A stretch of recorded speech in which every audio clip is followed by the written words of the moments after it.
Hello everyone. Welcome to Worchester Street. I hope you enjoy your stay. I know it's been a minute since my last upload. If you care to hear why, stick around after the story. That being said, let's get started.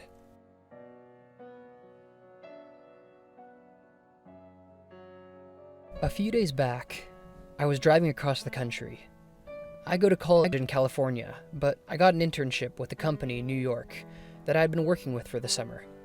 I must have been in Nevada somewhere when it happened.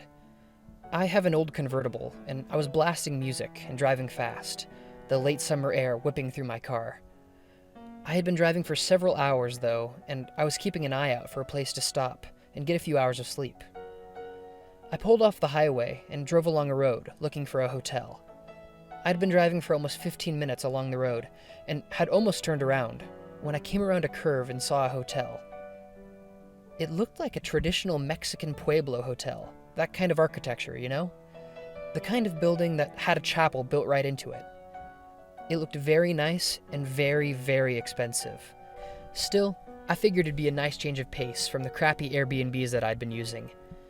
I pulled my car into the parking lot and walked into the building. I was surprised at how dark the inside of the hotel was. The only lights were coming from the welcome desk.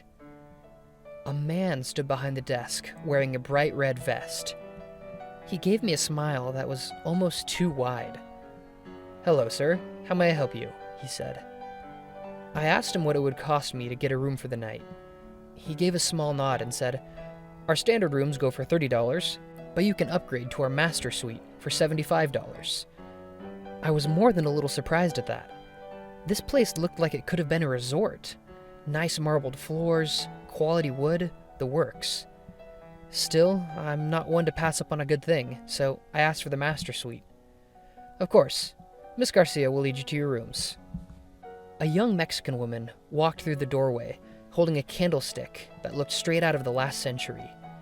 She stood, framed by its flickering light. "I will show you to your rooms," she said in a flat, low voice.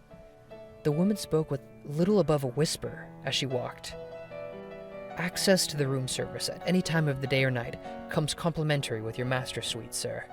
We can provide you with a wide selection of wines, foods, and desserts at no added cost. Please feel free to call at any time." We reached my room, and she handed me an old wrought iron key. I almost laughed at it. Was this hotel supposed to be some kind of reenactment of how old hotels were supposed to be? I used the key on my door and stepped inside. My room was huge, with a canopy bed and a window that stretched across the wall. "If you need anything from me, please just ring the bell," she said, pointing to a string attached to the wall. "Would you like anything while I'm here?" I thought for a moment, but shrugged. "Sure, I'll take a glass of wine. What have you got?" "There's an excellent chateau that I would recommend. Would that suffice?"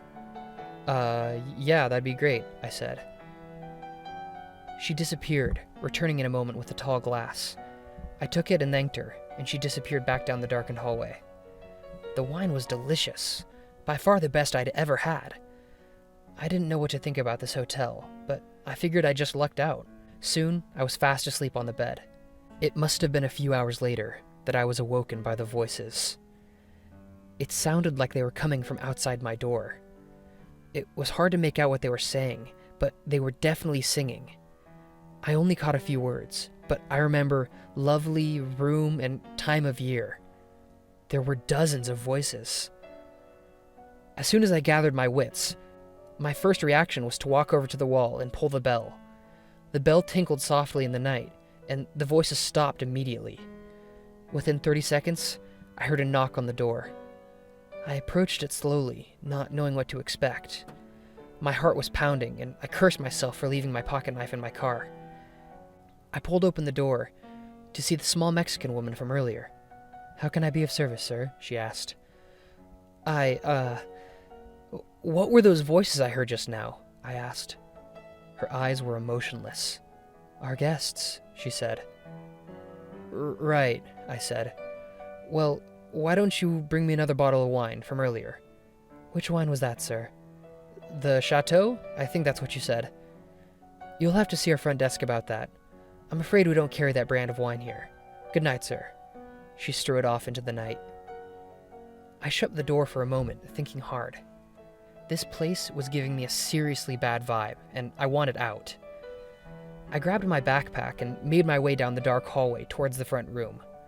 The same man from before stood behind the desk. "How can I help you, sir?" he said. I didn't want to talk to him, but I felt obligated to make the conversation as I made my way towards the exit. "I was served a glass of Chateau wine before bed, but then was told you don't serve it here, so I think I'm just going to be leaving now." I turned towards the door and pushed. Instead of the glass and painted wood of the door, my hand felt the rough stucco of the wall. I realized that the old wooden door I'd walked through was no longer there.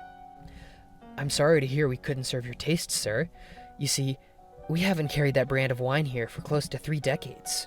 You must have been mistaken." I turned around, confused. I must have been turned around, but no, this was the entry room.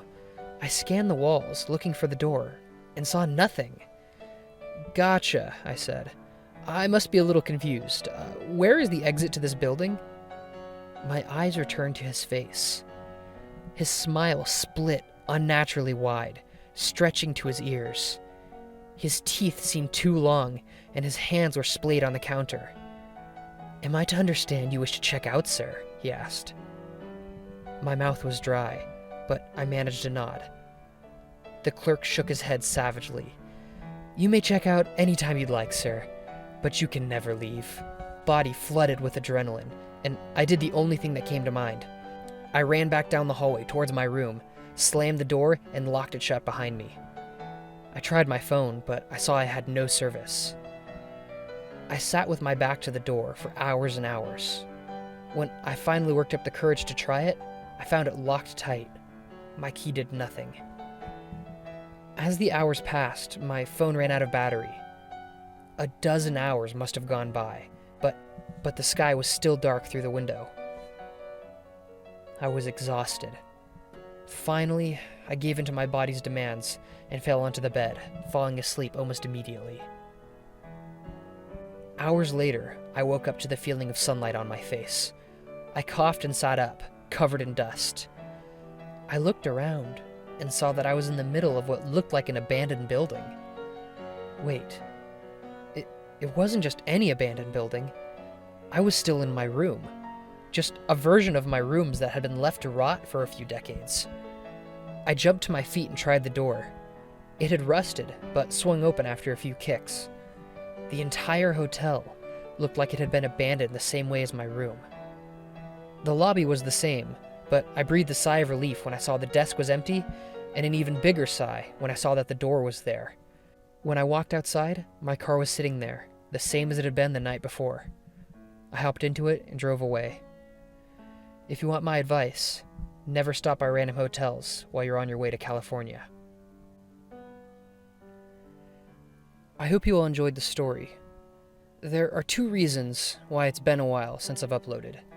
The first is that I've been pouring all of my creative effort into finishing my first novel, and it's left me with little time or imagination for the stories on this channel. Most of the other horror narrators on YouTube just find their stories online, so they have an easier time of it than I do. I, on the other hand, have to write and edit the entire story, find good scary pictures to accompany it, and only then can I start the narration and video creation. I'm extremely excited about my novel though, so I hope you'll keep an ear out for it. The second reason is that YouTube has still not monetized my channel. I'm not expecting to make a ton of money through ads, but it's still frustrating to be waiting more than 2 months after fulfilling the requirements. I don't know when my next story will be coming out, but I hope it's soon. Thank you for watching, and I hope you've enjoyed your time on Worchester Street.